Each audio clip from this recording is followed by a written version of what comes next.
नमस्कार दोस्तों, स्वागत है एक नए वीडियो में। हम लोग प्लेटफॉर्म के द्वारा निकाला गया बिहार एसएससी एसएसओ बीएसओ भर्ती परीक्षा का प्रैक्टिस सेट। आज प्रैक्टिस सेट नंबर 3 देखेंगे। तो आइए शुरू करते हैं पहले प्रश्न से। क्या है पहले प्रश्न से?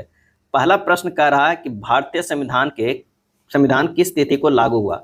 भारतीय संविधान जो है वो किस तिथि को लागू हुआ है, और इसका जो सही आंसर हो जाएगा वो कौन सा हो जाएगा? तो ऑप्शन हो जाएगा ए, मार्गशीर्ष शुक्ल सप्तमी संवत 2006 विक्रमी को हुआ था। क्या है? विक्रमी को हुआ था। संविधान सभा ने भारत के संविधान को 2 वर्ष 11 माह और 18 दिन में बनाया था। क्या है? 2 वर्ष 11 माह और 18 दिन में बनाया था। और ये जो है 26 नवंबर, क्या है, 26 नवंबर 1949 को जो है पूरा कर राष्ट्र को समर्पित किया गया था। और गणतंत्र भारत में 26 जनवरी 1950 में संविधान प्रभाव में आया गया था। और वही जो लागू हुआ उसका हिंदी वर्जन है कि मार्गशीर्ष शुक्ल सप्तमी संवत 2006 विक्रमी को जो है लागू हुआ था। संविधान सभा की प्रथम बैठक जो है 9 दिसंबर 1946 ईस्वी को हुई थी। 9 दिसंबर 1946 ईस्वी को हुई थी। संविधान सभा के सिद्धांत का जो है दर्शन सर्वप्रथम बाल गंगाधर तिलक के निर्देशन में निर्मित स्वराज विधेयक 1895 से जो है मिलता है। संविधान सभा में कुछ अंग था, उसके अध्यक्ष कौन थे? जैसे अस्थायी अध्यक्ष राजेंद्र प्रसाद थे, प्रथम और अस्थायी अध्यक्ष डॉक्टर सचिदानंद सिन्हा थे। उपाध्यक्ष की बात करें तो एस सी मुखर्जी और बीटी कृष्णाचारी जो है वो दोनों थे। और संवैधानिक सलाहकार जो थे वो थे बी एन राव। क्या है? बी एन राव थे। अगला प्रश्न है कि पंचायती राज व्यवस्था का मूल उद्देश्य क्या सुनिश्चित करना है। पंचायती राज व्यवस्था का मूल उद्देश्य जो है क्या सुनिश्चित करना है, और इसका सही आंसर हो जाएगा विकास में जन भागीदारी। बिल्कुल सही। राजनीतिक जवाबदेही, ये भी सही। लोकतांत्रिक विकेंद्रीकरण, ये भी सही। वित्तीय संग्रह, फाइनेंशियल मोबिलाइजेशन, ये गलत है। आंसर हमारा जो हो जाएगा वो ए हो जाएगा। भारतीय संविधान में जो है अनुसूची, क्या है, अनुसूची 11 में पंचायती राज प्रणाली से संबंधित है, जबकि अगर अनुसूची 12 की बात करें तो नगर पालिका की, क्या है, नगर पालिका से संबंधित है। स्थानीय स्वशासन जो है चोल प्रशासन का सबसे महत्वपूर्ण विशेषता थी। चोल प्रशासन का इसका था, चोल प्रशासन का जो है वो स्थानीय स्वशासन में चोल प्रशासन का सबसे महत्वपूर्ण विशेषता थी। और लॉर्ड रिपन को स्थानीय स्वशासन यानी विकेंद्रीकरण का जनक भारत में माना जाता है। अगले प्रश्न पे आते हैं कि निम्नलिखित व्यंजक को सरल करना। क्या है? ये दिया हुआ है, इसे सरल करना है। तो 9992 को हम क्या लिख सकते हैं? 10,000 लिख सकते हैं, और उसमें से 8 घटा देंगे तो हो गया 9992। इसको गुना कर रहे हैं कितना? 10,008 है, तो इसे गुना कर दीजिए 10,000 से प्लस 8 से। क्या है? प्लस 8 से। एक बार माइनस एक बार प्लस, यानी हो गया a minus B into A plus B हो गया है। तो इसका क्या होता है? A square minus B square होता है। क्या है? A square minus B square होता है। यहाँ से इसे A square minus B square कर देंगे तो कितना हो जाएगा? ये 10,000 के स्क्वायर माइनस 8 के स्क्वायर कर देंगे तो ये आ जाएगा कितना? 9999, कितना 4, तो 6 9 आ जाएगा, उसमें से 64 घट जाएगा तो ये लास्ट में 36 आ जाएगा। तो आपको देखिए ये और ये 2 ही ऑप्शन हो गए, ये दोनों तो ऑलरेडी कट जाएगा, तो यहाँ हमारा ये हो जाएगा, क्या है, बी हो जाएगा। चंबल नदी किसकी उपनदी है? चंबल नदी, इसका सही जवाब हो जाएगा ऑप्शन ए, यमुना की उपनदी है। चंबल नदी जो है मध्य प्रदेश के मालवा पठार में महू के निकट जना पाव पहाड़ी से निकलती है। कहाँ से निकलती है? तो ये जो निकलती है वो जना पाव पहाड़ी से निकलती है, पहाड़ी से निकलती है। और उत्तर मुखी होकर एक महाखंड से बहती हुई कोटा पहुंचती है, जहां इस पर गांधी सागर बनाया गया है। गांधी सागर बनाया गया है कहाँ? तो कोटा में, इस पे, चंबल नदी पे। कोटा में यह बूंदी, सवाई माधोपुर और धौलापुर होती हुई इटावा के समीप जो है यमुना नदी में मिल जाती है। क्या है? यमुना नदी में मिल जाती है।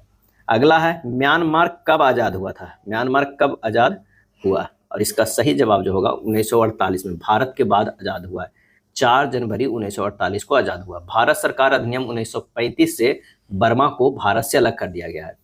बर्मा जो है भारत से अलग हुआ है कब? भारत से जो है अलग हुआ है 1935 में, लेकिन आज़ाद हुआ है 4 जनवरी 1948 को। ये ध्यान रखिएगा, क्या है, याद रखिएगा, 4 जनवरी 1948 ईस्वी को। और अगर श्रीलंका की बात करें, ये भी कई बार प्रश्न पूछा जाता है कि श्रीलंका कब आज़ाद हुआ, तो 4 फरवरी, क्या है, 4 फरवरी 1948 को श्रीलंका जो है 4 फरवरी 1948 को जो है ब्रिटेन से स्वतंत्र हुआ। क्या है? ब्रिटेन से स्वतंत्र हुआ। अगला है पहले राष्ट्रमंडल खेलों का आयोजन कब हुआ था? पहले राष्ट्रमंडल खेलों का, तो ये 1930 ईस्वी में हुआ था। कब हुआ था? 1930 ईस्वी में हुआ था। और कहाँ हुआ था? तो हैमिल्टन में हुआ था। क्या? हैमिल्टन। हैमिल्टन कहाँ पड़ता है? कनाडा में हुआ था। क्या है? कनाडा में हुआ था। ओलंपिक के बाद राष्ट्रमंडल खेल दुनिया का दूसरा सबसे बड़ा खेल आयोजन है। 1934 ईस्वी में लंदन में होने वाले दूसरे राष्ट्रमंडल खेल में भारत ने पहली बार भाग लिया था। भारत जो है भाग लिया था 1934 में, जो कहाँ हुआ था? लंदन में हुआ था। क्या है? लंदन में हुआ था।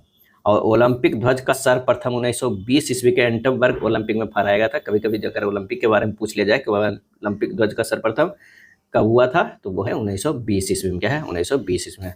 अब भारत में पहली बार राष्ट्रमंडल खेल जो है 2010 में हुआ है। क्या है?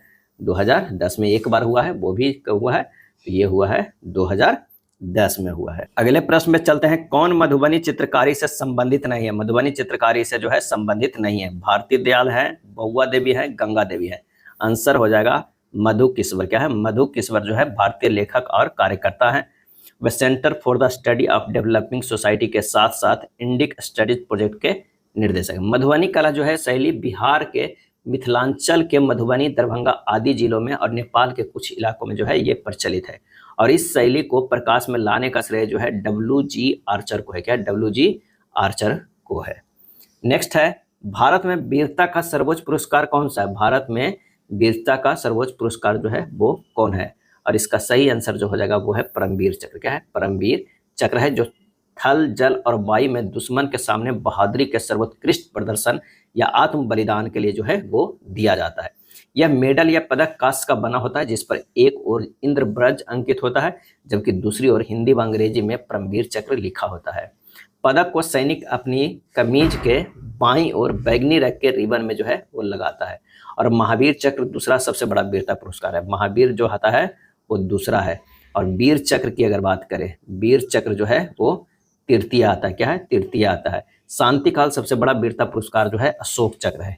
ये जो है शांति काल में दिया जाता है, शांति काल के लिए दिया जाता है। सबसे बड़ा जो है पुरस्कार है वो है कौन है? तो अशोक चक्र है। और ये ध्यान रखिएगा, मधुबनी चित्रकारी का जो पेंटिंग का कुछ महिला चित्रकार है, जैसे शांति देवी, जगदम्बा देवी, दुलारी देवी, सीता देवी, लीला देवी, चंद्रकला देवी, गोदावरी दत्त और भारती दयाल, ये सब जो है वो प्रमुख है। 5 वर्षीय योजना का मूल उद्देश्य था। पांचवी पंचवर्षीय योजना का मूल उद्देश्य था, क्या था? तो यह था गरीबी हटाओ। क्या है? गरीबी हटाओ। तो इस योजना के दौरान गरीबी हटाओ का नारा दिया गया था। 5वीं पंचवर्षीय योजना में ग्रामीण गरीबों और भूमिहीन किसानों के उत्थान के लिए आर्थिक कार्यक्रमों को जो है लागू किया गया था। पानीपत के द्वितीय युद्ध किस वर्ष लड़ा गया था? किस वर्ष लड़ा गया था? तो ये लड़ा गया था 1556 में। ऑप्शन ए जो है वो सही हो जाएगा। क्या है? ए हो जाएगा। 5 नवंबर। क्या है? 5 नवंबर 1556 ईस्वी में जो है वो लड़ा गया था। किसके किसके बीच लड़ा गया था? तो अकबर और किसके बीच? हेमू के बीच। अकबर और हेमू के बीच जो है वो लड़ा गया था। इस युद्ध में अकबर की विजय हुई थी। क्या है? विजय हुई थी। अगर पहली की बात करें तो पहली जो हुआ था 1526 ईस्वी में। क्या है? पहली 1526। दूसरी जो है 5 नवंबर 1556। और अगर तीसरी की बात करें, तीसरी जो हुआ था वो कब हुआ था? तो 1761 ईस्वी में। ये तीनों जो है पानीपत का युद्ध हुआ था। क्या है? पानीपत का युद्ध हुआ था। कितने बार? 3 बार हुआ था। अगला है, प्रधानमंत्री जनधन योजना के संदर्भ में निम्नलिखित कथनों पर विचार कीजिए और बताइए कि इसमें से जो है कौन सही है। तो ये जो है 2014 में शुरू किया गया था, बिल्कुल सही है। इसके अंतर्गत लोगों को बैंक खाता खोलने के लिए प्रोत्साहित किया जाता है, ये भी सही है। इसका उद्देश्य बचत को बढ़ावा देने के साथ साथ सरकारी योजनाओं के अंतर्गत मिलने वाले लाभों तथा आर्थिक सहायता को सीधे खाताधारियों में हस्तांतरित करना है, ये भी सही है। तो आंसर हो जाएगा ये सही है। ये तीनों जो है ये सही है जनधन के लिए। क्या है? जनधन के लिए ये तीनों स्टेटमेंट सही है।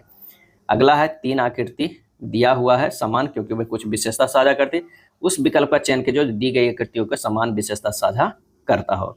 और इसका सही आंसर जो हो जाएगा वो हो जाएगा बी हो जाएगा। दी गई आकृति श्रृंखला में सभी आकृति 4 भाग में बटा हुआ है और इसके समान विशेषता वाली आकृति विकल्प जो है वो बी है। क्या है? बी है। 1 2 3 4 1 2 3 4 1 2 3 4 है, इसमें 1 2 3 4 है। ये 2 ही है, इसमें 2 ही है, ये भी 2 ही है। तो आंसर हमारा बी होगा। भारत के राष्ट्रीय ध्वज में अशोक चक्र होता है, जिसे समय चक्र के नाम से भी जाना जाता है, जिसमें खाली स्थान तिलियां होती है। तो 24 तिलियां होती है। क्या है? 24 तिलियां होती है। भारत के राष्ट्रीय ध्वज जो है अपनाया गया था कब? तो ये 22 जुलाई। क्या है? 22 जुलाई 1947 को। सभी डेट जो है काफ़ी इंपॉर्टेंट होता है। 1947 को संविधान सभा द्वारा जो है अंगीकृत किया गया था। क्या था? अंगीकृत किया गया था।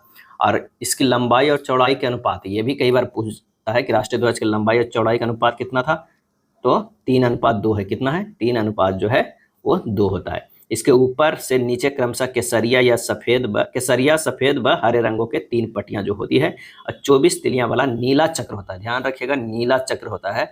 इसमें जो तिलियां होती है ये 24 होती है, लेकिन कितने होती है, किस कलर की, तो नीला। ये भी कई बार जो है वो पूछ लिया जाता है। क्या है? पूछ लिया जाता है। भारत के वर्तमान राष्ट्रीय ध्वज को पहली बार प्रदर्शन 14 अगस्त 1947 ईस्वी को मध्य रात्रि में हुआ था। कब हुआ था? 14 अगस्त 1947 को। नौकरी पेशा लोगों के बीच लोकप्रिय बचत योजना लोक भविष्य निधि पीपीएफ पर वर्तमान में कितना ब्याज मिल रहा है? और इसका आंसर हो जाएगा 7.1% का मिल रहा है। पीपीएफ मतलब पब्लिक प्रोविडेंट फंड। पीपीएफ पर आयकर से छूट का लाभ भी मिलता है।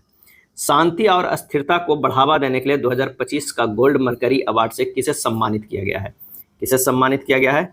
और इसका सही आंसर जो हो जाएगा वो हो जाएगा दलाई लामा को। किसे? दलाई लामा को दिया गया। तिब्बती धर्मगुरु 14वें दलाई लामा को शांति और स्थिरता के लिए गोल्ड मरकरी अवार्ड 2025 प्रदान किया गया है। दलाई लामा को यह पुरस्कार धर्मशाला स्थित उनके आवास पर गोल्ड मरकरी इंटरनेशनल संस्था के अध्यक्ष एवं महासचिव निकोलस डी सेंटिस ने प्रदान किया था। क्या है? किया था। दलाई लामा को पूरे विश्व में शांति अहिंसा के प्रतीक जो है वो माना जाता है। 1989 ईस्वी में, क्या है, 1989 ईस्वी में उन्हें नोबेल शांति पुरस्कार से भी सम्मानित किया गया है। क्या है? सम्मानित किया गया है। और दलाई लामा की नवीनतम पुस्तक वॉइस फॉर द वॉइसलेस का हाल ही में विमोचन किया गया है। इनका जो है एक पुस्तक भी जो है विमोचन किया गया है। अब पुस्तक का नाम क्या है? तो वो पुस्तक का नाम जो है वॉइस, क्या है, तो पुस्तक का नाम है voice for the voiceless. Voice for the voiceless. निम्नलिखित शब्दों को शब्दकोश में आने वाले क्रम के अनुसार जो है वो लिखे। पहले हो जाएगा एबल, उसके बाद जो है एम्ड होगा, फिर ए होगा एमिकेबल। क्या है? एमिकेबल होगा। एंगल होगा, क्या है, एंगल होगा। उसके बाद जो है एंट होगा। आंसर हमारा जो है ए होगा। क्या है? ए होगा। दी गई श्रृंखला में विषम या बेमेल को ज्ञात करना है। तो यहाँ पर देखिए 486 से 482 गया, -4 है। 482 से 478 -4, ये से 474 माइनस है। सब में से माइनस जो है वो 4 जा रहा है। यहाँ पर जो बेमेल देखिए कि 474 से 472 नहीं होगा, ये होना चाहिए 68। क्या है? हमारा जो ये होना चाहिए 474 से 470 होना चाहिए, फिर 70 से 4 जाएगा तो 446, यानी आंसर जो होगा 472 वाला जो है ये बीमेल है। क्या है? यहाँ पर देखिए ये है जो यहाँ पर 470 होना चाहिए, लेकिन ये 72 है, तो बेमेल कौन सा है?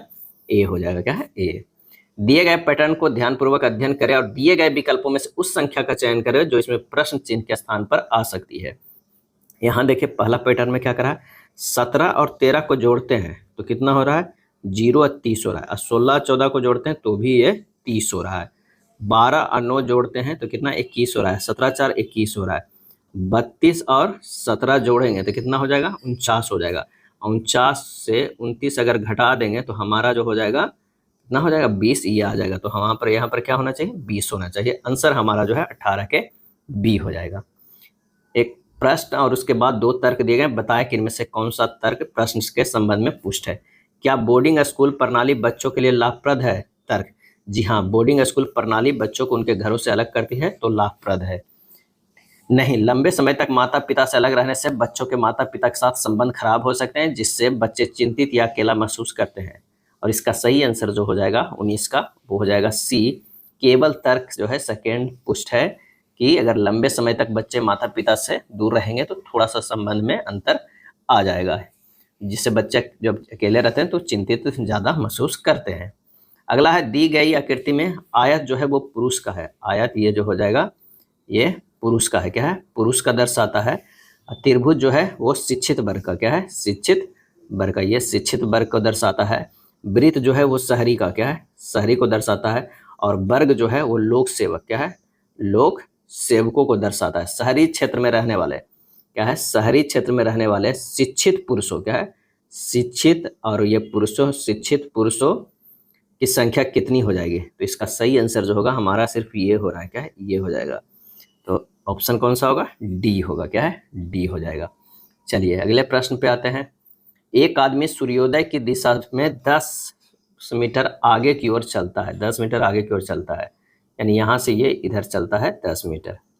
फिर वह 10 मीटर अपनी दाईं ओर चलता है, 10 मीटर जो है इधर दाईं ओर चलता है, 10 मीटर दाईं ओर चलता है। उसके बाद हर बार अपनी बाईं ओर मुड़ने पर क्रमशः ये 5 मीटर, फिर यहाँ से चलेगा 15 मीटर, उसके बाद फिर जो है ये 15 मीटर, क्या है 15 मीटर।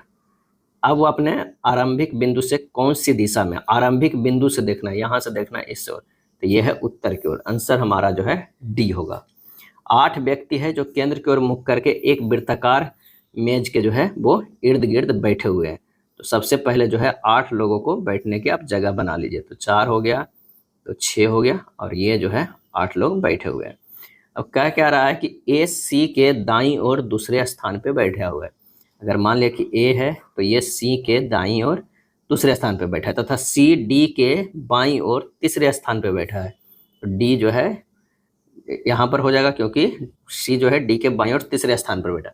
बी सी के बगल में नहीं बैठा है, यानी यहाँ पर तो बी नहीं है। अब इन तीनों में से कहीं हो सकता है, चलिए यहाँ पता नहीं चल रहा है।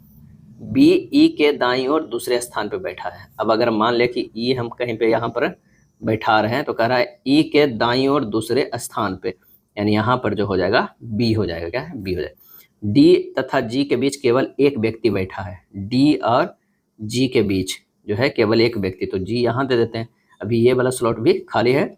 डी और जी के बीच केवल एक व्यक्ति बैठा है। जी एच के बाईं ओर दूसरे स्थान पर है, एच के बाईं ओर दूसरे स्थान पे है, तो बच गया एक एफ, एफ को यहाँ बैठा दीजिए। सी के सापेक्ष जी की स्थिति क्या है, सी के सापेक्ष देखना है जी की स्थिति क्या है, तो यहाँ पर जो हो जाएगा बाईं ओर से तीसरा, बाईं ओर से तीसरा, तो आंसर हो जाएगा कौन सा, ऑप्शन सी हो जाएगा। एक व्यक्ति 15 मीटर पूरब की ओर चलता है, फिर बाएं मुड़ता है और 10 मीटर चलता है। ये 15 चला, ये 10 मीटर चलता है, फिर वो दोबारा बाएं मुड़ता है और 15 मीटर चलता है, क्या है 15 मीटर बाएं मुड़ता, फिर दोबारा बाएं मुड़ता है और 15 मीटर चलता है। अब वह शुरुआती बिंदु से कितना जो है दूर है, तो यहाँ से शुरुआती बिंदु से जो है ये 10 मीटर ही दूर है। आंसर हमारा जो हो जाएगा सी हो जाएगा, क्या है सी हो जाएगा 10 मीटर। एक महिला का परिचय देते हुए, क्या है एक महिला का परिचय, अगर यहाँ पर महिला परिचय देते हुए रोहन ने श्याम से कहा कि उसकी एक बेटी, उसकी कोई जो है वो एक जो है बेटी, उसकी एक बेटी और एक बेटा है, यानी यहाँ पर जो है एक बेटा भी है, बेटा है। मैं उसकी बेटी की बेटी का मामा हूँ, यानी ये जो हो जाएगा इसकी भाई हो गया, क्या है भाई, यहाँ पर कोई हो गया, ये भाई हो गया, और इसकी जो है कोई बेटी है, इसके ये जो हो गया मामा, क्या है मामा, मामा हो गया, क्या मामा हो गया, इन्हें मामा हो गया, बेटी की बेटी का मामा। उस महिला का रोहन से क्या संबंध है, ये बेटा है यही मामा है, तो क्या हो जाए माता जी हो गए, क्या है माँ हो गए, तो आंसर होगा 24 के डी होगा, महिला रोहन की माँ है। वैज्ञानिक, शोधार्थी और प्रोफेसर, तो वैज्ञानिक जो है शोधार्थी भी हो सकते हैं, प्रोफेसर भी हो सकते हैं, तो ये सब जो है तीनों एक दूसरे से उलझ सकते हैं, ये बी हो जाएगा, क्या है बी होगा। भारतीय राष्ट्रीय कांग्रेस का प्रथम अधिवेशन किस वर्ष में आयोजित किया गया था, किस वर्ष में, तो ये 1885 में किया गया था, क्या 1885 में, 28 दिसंबर 1885 में बम्बई में स्थित गोकुलदास तेजपाल संस्कृत महाविद्यालय में आयोजित किया गया था। दादा भाई नौरोजी के सुझाव पर भारतीय राष्ट्रीय संघ का नाम बदलकर भारतीय राष्ट्रीय कांग्रेस जो है वो कर दिया गया, क्या है कर दिया। और प्रथम अधिवेशन में कितने लोग भाग लिए थे, तो 72 प्रतिनिधियों ने भाग लिया था, और इसके अध्यक्षता जो किए थे वो कौन किए थे, तो वो किए थे व्योमेश चंद्र बनर्जी, क्या है डब्ल्यू सी जो है वो बनर्जी इसके अध्यक्षता किए थे। अब प्रथम महासचिव, क्या है महासचिव जो बने थे वो बने थे एओ ह्यूम, क्या एओ ह्यूम बने थे, यही जो है कांग्रेस के जो है वो संस्थापक थे एओ ह्यूम। अब भारतीय राष्ट्रीय कांग्रेस का चतुर्थ अधिवेशन 1888 में जॉर्ज यूले की अध्यक्षता में जो है वो संपन्न हुआ था। पांचवा अधिवेशन जो है सर विलियम बेडनबर्ग के द्वारा जो है अध्यक्षता में संपन्न हुआ। इसी तरह महात्मा गांधी जो है वो बेलगांव में बने थे अध्यक्ष, वो था 1924 ईस्वी में, और कैमा अधिवेशन था 40वां अधिवेशन था, क्या है 40वां अधिवेशन था। अगला है के किस मान के लिए समीकरण इतना इतना बराबर 0.1 जो है वो सत्य होगा, तो 0.009 बट्टा के इक्वल टू 0.1, तो के बराबर हो जाएगा 0.009 बटा 0.1, ये ऊपर का हो जाएगा 0.09 हो जाएगा, आंसर हमारा होगा डी होगा। कौन सी डेल्टा विश्व की सबसे बड़ी डेल्टा है? यह बांग्लादेश और भारत के दक्षिण एशिया क्षेत्र में है। तो आंसर हो जाएगा गंगा डेल्टा। क्या है? गंगा डेल्टा। यह बांग्लादेश और भारत के दक्षिण एशिया क्षेत्र में है। सुंदरवन गंगा डेल्टा में स्थित एक विश्व धरोहर स्थल है। इसमें विश्व का सबसे बड़ा मैंग्रोव क्षेत्र भी शामिल है। क्या है? शामिल है। नेक्स्ट है 1978 और 89 में जो है ग्रामीण विकास का एक व्यापक कार्यक्रम प्रारंभ किया गया, जिसका उद्देश्य ग्रामीण बेरोजगारी कम करना था। इस योजना का नाम क्या था? क्या था? तो ये था समन्वित ग्रामीण विकास कार्यक्रम। समन्वित ग्रामीण विकास कार्यक्रम बी था। 5वीं पंचवर्षीय योजना जो है चला था 1974 से 79 के दौरान जो है IRDP योजना का जो है प्रारंभ किया गया था। IRDP का पूर्ण रूप है इंटीग्रेटेड रूरल डेवलपमेंट, यानी एकीकृत ग्रामीण विकास कार्यक्रम। IRDP लॉन्च जो है 1978 में किया गया और कार्यान्वयन 1980 में किया गया। यह कार्यक्रम गरीबों के बीच लक्षित समूहों की आय सृजन क्षमता को बढ़ाने के लिए जो है प्रारंभ जो है किया गया था। चलिए अगले प्रश्न पे आते हैं कि इंग्लिश चैनल खाली स्थान को अलग करता है। किसे अलग करता है? तो ये उत्तरी फ्रांस से दक्षिणी इंग्लैंड को, उत्तरी फ्रांस से दक्षिणी इंग्लैंड को अलग करता है। इंग्लिश चैनल अटलांटिक महासागर की एक शाखा है। किसकी है? तो अटलांटिक। ये भी कभी प्रश्न पूछा जा सकता है। अटलांटिक महासागर की जो है एक शाखा है। यह यूरोप के महाद्वीप शेल्फ के आसपास उथले समुद्रों में सबसे छोटा है, जिसमें तकरीबन 75,000 किलोमीटर स्क्वायर का एक क्षेत्र जो है वो शामिल है। और इंग्लिश चैनल को पार करने वाला प्रथम जो है भारतीय कौन थे? तो वो थे मिहिर सेन। मिहिर सेन, कई बार ये प्रश्न पूछा गया। मिहिर सेन थे। क्या है? मिहिर सेन थे। अब विश्व में प्रथम महिला इंग्लिश चैनल पार करने वाला ग्रस्टेड एडप्ले थी। क्या है? ग्रस्टेड एडप्ले थी। चलिए नेक्स्ट है, किस क्षेत्र में सरकार की अधिकांश संपत्तियां और सभी सेवाएं प्रदान करता है? और इसका सही आंसर जो हो जाएगा वो है सार्वजनिक क्षेत्र। क्या है? सार्वजनिक क्षेत्र।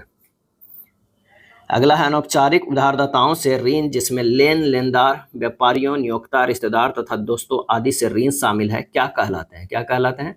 तो वो कहलाते हैं अनौपचारिक क्षेत्र ऋण। क्या है? अनौपचारिक क्षेत्र ऋण। अनौपचारिक क्षेत्र में ऋणदाता अपनी पसंद की ब्याज दर पर उधार दे सकते हैं। इस क्षेत्र में उधारदाताओं की ऋण गतिविधियों की निगरानी किसी भी संगठन द्वारा नहीं की जाती है। हड़प्पा कालीन स्थलों में अभी तक किस धातु की प्राप्ति नहीं हुई है? और वो हो जाएगा लोहा की जो है प्राप्ति नहीं हुई है। क्या है? नहीं हुई है।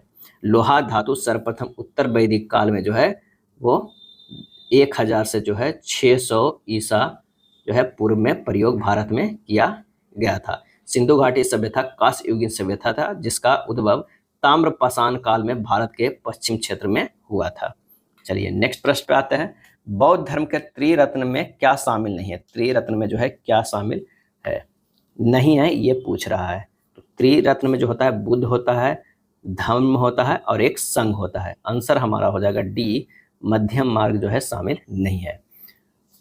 भारतीय मरुस्थल को खाली स्थान कहते हैं और इसे क्या कहते हैं? थार कहते हैं। क्या है? थार कहते हैं।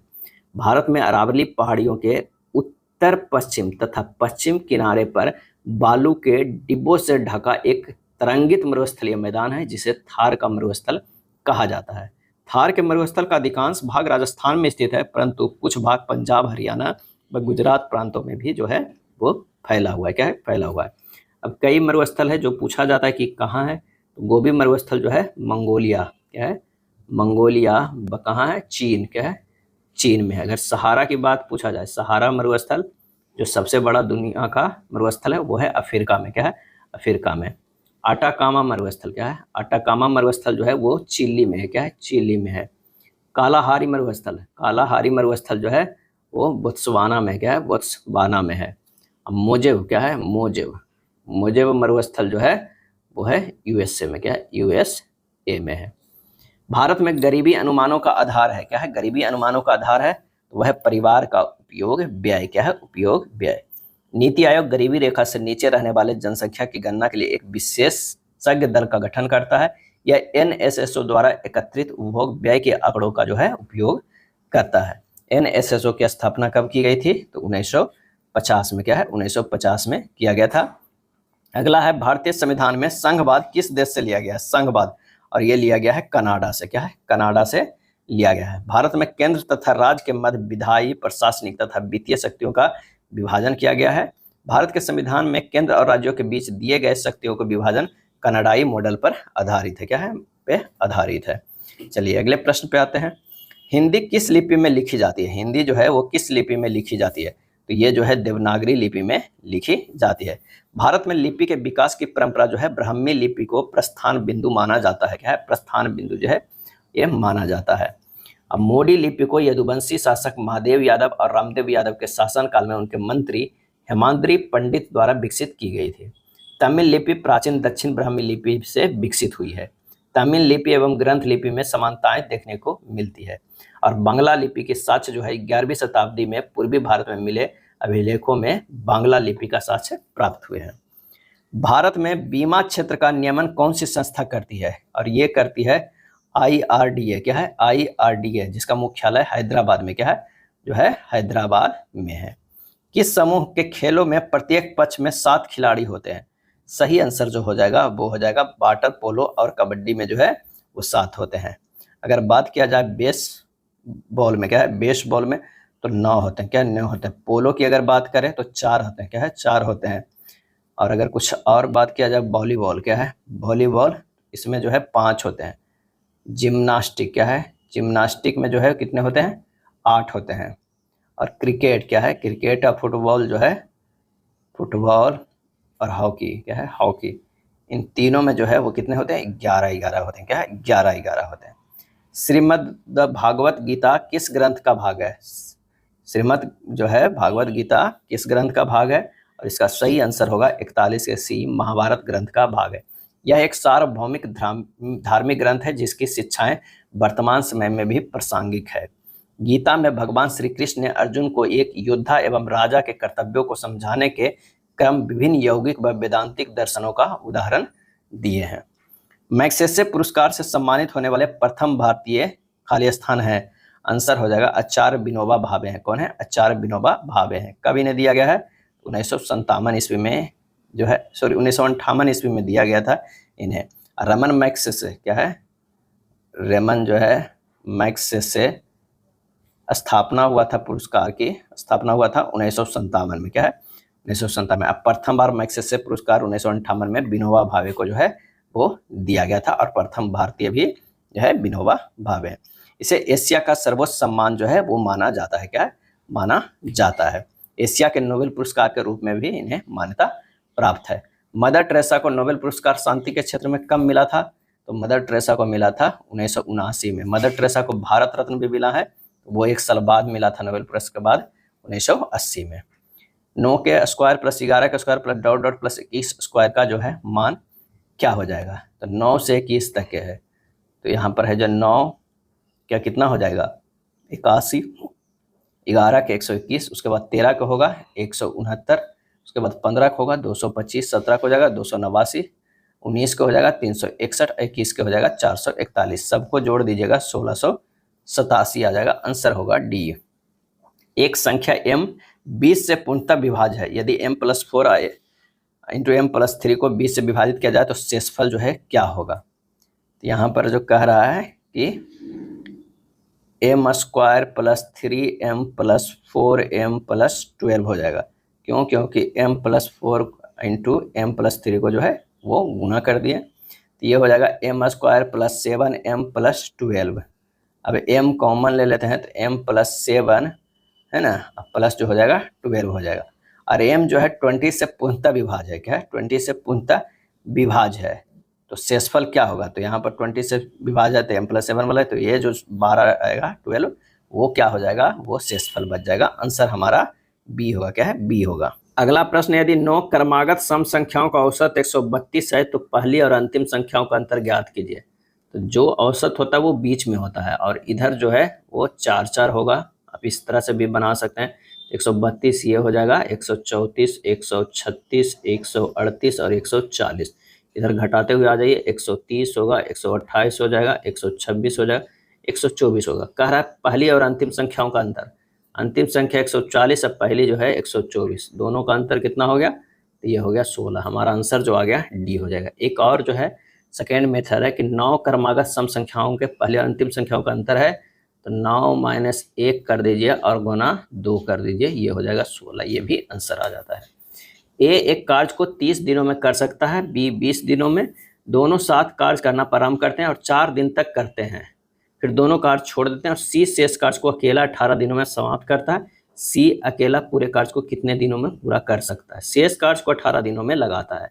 तो सबसे पहले जो है ए और बी का जो है देख लेते हैं, 30 और 20 है। अगर टोटल कार्य निकालते हैं तो 60 है, इसकी क्षमता 2 है, इसकी क्षमता 3 है। अब ए या पी जो है 4 दिन तक करता है, ए और बी, तो 2 + 3 के क्षमता से जो है वो 4 दिन करता है, टोटल 20 किया। शेष कार्य कितना बचा? शेष जो कार्य था वो 60 - 20, अब बचा 40। 40 जो है वो सी करता है 18 दिन में, तो सी की क्षमता निकल जाएगी। सी की क्षमता बराबर जो हो जाएगा 40/18 हो जाएगा। सी द्वारा अकेले कार्य करने में लगा समय, तो क्षमता ये है, टोटल कितना है 60 कार्य था, 40/18 यानी 60 × 18, ऊपर हो जाएगा नीचे 40 हो जाएगा। ये कट जाएगा, ये हो जाएगा 2, ये हो जाएगा 3, ये हो गया 9, 9 × 27। आंसर हमारा जो है बी 27 दिन होगा। अकेला पूरा कार्य को ये 27 दिन में खत्म करेगा। एक फल विक्रेता कुछ संतरे 10 में 4 की दर से और उतने ही अधिक संतरे 10 में 5 संतरे की दर से खरीदता है। अब वह पूरे लॉट को 20 में 9 की दर से बेचता है, उसकी हानि या लाभ प्रतिशत क्या होगा, हमें ये बताना होगा। तो आइए इसे देखते हैं। कह रहा है कि पहले प्रकार के एक संतरे का क्रय मूल्य क्या हो जाएगा? एक संतरे का जो है ये क्रय मूल्य क्या हो जाएगा? तो 10 रुपया में 4 की दर से खरीदता है, यानी 2.5 रुपया हो जाएगा। और दूसरे प्रकार के एक संतरे का क्रय मूल्य जो हो जाएगा वो 10/5 यानी 2 रुपये। और 2 संतरे का क्रय मूल्य, 2 संतरे का अब क्रय मूल्य जोड़ लेते हैं, तो एक तो होता है 2.5 और एक का होता है 2 यानी 4.5। अब 4.5, तो एक संतरे का औसत जो है क्रय मूल्य हो जाएगा 4.5/2 यानी 2.25 हो गया। अब एक संतरे का औसत विक्रय मूल्य क्या हो जाएगा? क्या है? विक्रय मूल्य। तो कह रहा है कि 20 में 9 की दर से बेचता है, यानी 20 में 9 की ये दर से बेचता है, 20/9। तो यानी हानि देखिए, 9 दूनी 18 और 2 और 0 तो 9 दूनी 18, फिर ये मैंने 2.25 से जो है वो नीचे ही आएगा, तो हानि हो जाएगा। तो हानि प्रतिशत बराबर जो हो जाएगा 2.25। ये जो था एक का एवरेज क्रय मूल्य है, तो 2.25 माइनस 20.9 अब बट्टा 2.25 अब गुना 100 कर दीजिए। जब ये पूरा करिएगा तो हमारा जो आ जाएगा वो कितना आ जाएगा? 100/81 आएगा। जब इसे करिएगा 16 तो 100/81, 1.19/81 जो है वो % हो जाएगा हानि में। तो आंसर हमारा कौन सा होगा? बी हो जाएगा। अगला प्रश्न है, एक वस्तु का अंकित मूल्य 6000 तथा 10% की छूट पर उपलब्ध है। दुकानदार ग्राहक को एक अतिरिक्त छूट देता है तथा वस्तु को 4050 में बेचता है। दूसरी बार दी गई छूट क्या हो जाएगा? तो दुकानदार द्वारा दी गई कुल छूट कितना है? तो 6000 माइनस 4050 अब बटा 6000 अगुना 100। इसे कैलकुलेट कीजिएगा, 32.5% आ जाएगा। माना कि दूसरी बार छूट जो है वो x% था। क्या है? x% जो है वो दूसरी बार छूट था, और पहली बार कितना था? तो वो हो जाएगा 10%। अब एक जो है परसेंटेज की छूट दिया जाए तो कितना होता है? दोनों साथ में 10 + x माइनस 10 गुना x/100। ये जो आना चाहिए कितना? 32.5 आना चाहिए, क्योंकि टोटल हमें दोनों मिला के छूट इतना हो रहा है। ये हो गया कितना? x माइनस x/10 बराबर 32.5 कितना हो जाएगा? -10 हो जाएगा, यानी हो गया 10 आया कि 9x। 9x/10 बराबर 22.5। 9x बराबर क्या हो जाएगा? 225। x बराबर कितना हो गया? 25%। आंसर हमारा जो है डी हो जाएगा। 12 पुरुष और 18 महिलाएं एक काम को 10 दिनों में कर सकते हैं। 9 पुरुष 18 महिलाएं उसी काम को 12 दिनों में। तो 2 पुरुष 3 महिलाएं कितने दिनों में जो है वो कार्य कर सकते हैं? तो यहाँ सोल्व करते हैं। ये हो जाएगा 12 मैन प्लस 18 वुमेन जो है वो 10 दिनों में करती है, उतना ही 9 मैन प्लस 18 वुमेन जो है वो 12 दिनों में। तो यहाँ से 6 मैन बराबर 18 वुमेन आ गया। क्या है? 6 मैन बाय 18 वुमेन आ गया। उसके बाद क्या करना है कि मैन और वुमेन का अगर रेशियो 3/1 भी कर सकते हैं। अगर मैन बाय वुमेन जो हो गया वो 3/1 आ गया। अब पूछ रहा है कि 12 वुमेन क्या है? 12 मैन प्लस 18 वुमेन गुना जो है ये 10 बराबर क्या है? बराबर 10 बराबर हो जाएगा कितना? ये हो जाएगा 2 मैन प्लस 3 वुमेन का गुना एक्स हो जाएगा, क्या है एक्स हो जाएगा। और यहाँ पर जो है सबका मैन अब वुमेन का जो हमारा ये आया है 3 1 रख देते हैं। तो 12 गुना 3 प्लस जो है 18 गुना 1 गुना 10, इससे क्या है ना टोटल कार्य निकल के आ गया। और इधर जो है 2 क्या है 2 गुना 3 जो है ये, अब 3 गुना 1 यहाँ पर है, और टोटल जो है एक्स कितना दिन में है, तो यहाँ से निकल जाएगा। सोल्व करिएगा तो ये हो जाएगा 54 गुना 10 बराबर 9 गुना एक्स, एक्स बराबर जो हो गया 60 दिन। आंसर हमारा ए हो जाएगा, क्या है ए होगा। पहले तो वोमेन मैन का जो है वो रेशियो, मैन बाय वोमेन का रेशियो निकाल लीजिए, फिर उसका मान रख के ये पहले वाला में क्या है कि टोटल कार्य निकाल लीजिए, क्या है कार्य निकाल लीजिए। और जो पूछ रहा है उसमें से जो है एक तो एक्स्ट्रा ये हमें निकालना ही है, दिन गुना एक्स करते हैं और यहाँ से एक्स निकल जाएगा इक्वेट करके। जालंधर से आंवला की आगे की यात्रा के दौरान एक बस 54 किलोमीटर पर घंटा के औसत गति से यात्रा करती, जबकि वापसी यात्रा पर बस 46 किलोमीटर पर घंटे की गति का औसत रख पाती है। अपनी पूरी यात्रा में बस की औसत गति जो है क्या हो जाएगा, 2x बाई बटा एक्स प्लस बाई का ही सुने ही है फार्मूला, तो 2 गुना 54 गुना 46 अब बटा 54 प्लस 46, ये हो जाएगा 4968 बटा 100, यानी 49.68 किलोमीटर पर आवर, लगभग जो है 50 किलोमीटर मान के चलिए। आंसर हमारा हो जाएगा डी हो जाएगा, क्या है डी। अधिवृक्क ग्रंथियां मानव शरीर के किस अंग में स्थित होती है, तो ये स्थित होती है ब्रिक में, क्या है ब्रिक में होती है। अधिवृक्क ग्रंथि से निकलने वाले हार्मोन को लड़ो या उड़ो हार्मोन जो है कहा जाता है। चलिए दर्पण में के नीचे दिखाए गए अनुसार एमएन पर रखा जाए तो आकृति कैसा बनेगा, इसका वामन का जो हो जाएगा वो सी जैसा।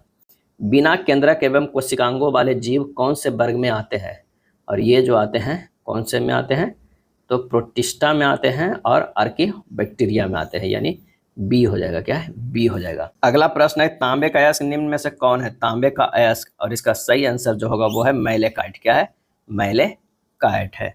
अगर देखा जाए तांबे का अयस्क कौन कौन होता है, तो चैल्कोपाइराइट होता है जिसका फार्मूला जो होता है CuFeS2 होता है, कैल्कोसाइट होता है Cu2S होता है, क्यूप्राइट होता है Cu2O होता है, और मैलेकाइट का जो फार्मूला होता है CuCO3 इंटू CuOH के होल ट्वाइस होता है। निम्नलिखित में कौन सा अनुपात सबसे छोटा है, क्या है सबसे छोटा है, और ये हो जाएगा 11.60 जो है वो सबसे छोटा है, क्योंकि इसका मान जो होगा 11/60 को 0.183 हुआ, इसका मान जो हो जाएगा 0.690, इसका अगर बात किया जाए 1936 का तो ये 0.527, 1733 के हो जाएगा 0.515।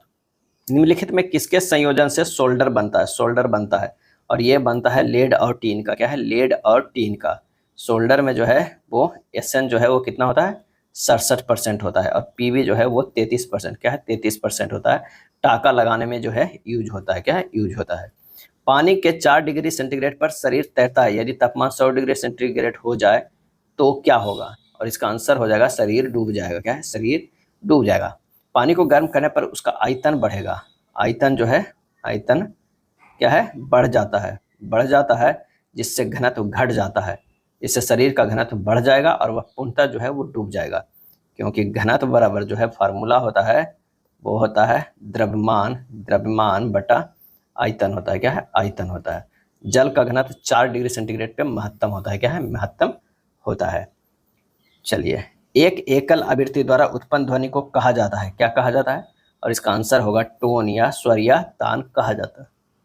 मानवों में जैव प्रक्रियाओं का नियंत्रण और नियमन होता है, सही आंसर जो होगा तंत्रिका और अंतःस्रावी तंत्रों से, क्या है तंत्रों से। क्षारीय विलयन फेनोल्फथालीन सूचक का रंग होता है वो कैसा होता है, और इसका आंसर होगा लाल होता है, क्या है लाल होता है।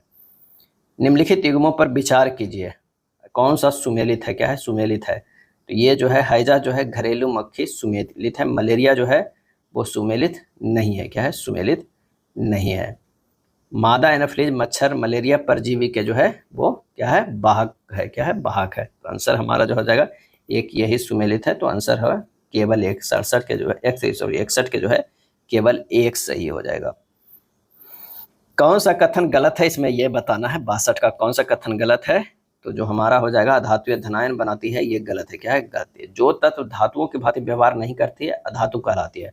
अधातु को आवर्त सारणी में जो है दाईं ओर रखा गया है, क्या है दाईं ओर रखा गया है। आधुनिक आवर्त सारणी में कुल 22 अधातु तत्व है, जिसमें से 11 गैस है, 1 द्रव है और शेष 10 जो ठोस है। 22 जो है अधातु है। कितना है? अधातु है। इसमें से 11 जो है वो गैस से है। क्या है? गैस से है। और कितना है हो गया? 1 द्रव है। 1 जो है वो द्रव है और 10 जो है वो क्या है? ठोस है। क्या है? ठोस है। यदि संख्या इतना इतना के प्रत्येक अंक के बाएं से दाएं आरोही क्रम में व्यवस्थित किया जाए तो इस प्रकार निर्मित नई संख्या में बाएं से दूसरे अंक तथा दाएं से दूसरे अंक का योग कितना हो जाएगा? अब कह रहा है कि प्रत्येक अंक को बाएं से दाएं यानी बाएं से दाएं आरोही क्रम में किया जाए, यानी 8 3 7 4 5 1 6 जो है दिया गया है, ऐसे क्या करना है? व्यवस्थित करना था। 1 3 4 5 6 7 8 हो जाएगा। नई संख्या बाएं से दूसरे अंक, बाएं से दूसरे अंक तथा दाएं से दूसरे अंक, दाएं से जो है दूसरे अंक, यानी 7 और 3 का योग कितना हो जाएगा? 10 हो जाएगा। आंसर ए हो जाएगा। लाल दवा जो कीटाणुनाशक के रूप में प्रयुक्त होती है वह कौन सा है? सही जवाब हो जाएगा ऑप्शन सी, पोटेशियम परमैंगनेट। क्या है?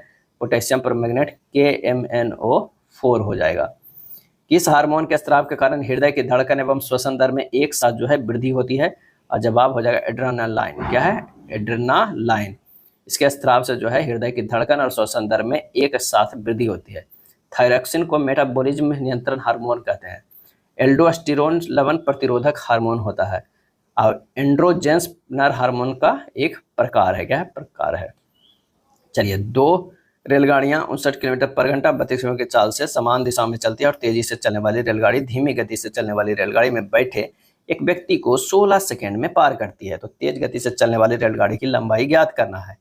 तो हो जाएगा लंबाई बराबर सापेक्ष 4 गुना समय, तो 59 माइनस 32 गुना 5/18 से गुना कर दीजिए और ये 16 सेकंड टाइम होता है पार करने में, तो 16 से गुना कर दीजिए। 27 गुना 5/18 गुना 16, ये हो जाएगा 120 मीटर। आंसर हमारा सी हो जाएगा। क्या है? सी हो जाएगा। एक निश्चित समय में एक निश्चित दूरी तय की जाती है। यदि 50% अधिक दूरी 40% कम समय में तय की जाती है तो दोनों स्थिति में गति का संबंधित अनुपात जो है वो क्या हो जाएगा? तो 100/100 अनुपात 150/60, यानी 1:5/2, 2:5 आ जाएगा। आंसर हमारा जो हो जाएगा सी हो जाएगा। 147 का मान ज्ञात कीजिए, तो सीधे जो होगा 21,609। आंसर हो जाएगा ए हो जाएगा। अगला प्रश्न है कि 2 ट्रेन 90 किलोमीटर पर आवर और 60 किलोमीटर पर आवर की चाल से एक ही दिशा में आगे बढ़ रही है। तीव्र गति से चल रही ट्रेन जो है वो मंद गति से चलने वाली ट्रेन को और एक पोल को क्रमशः 30 सेकंड और 5 सेकंड में पार करती है। तो मंद गति ट्रेन की लंबाई क्या है वो बताना है।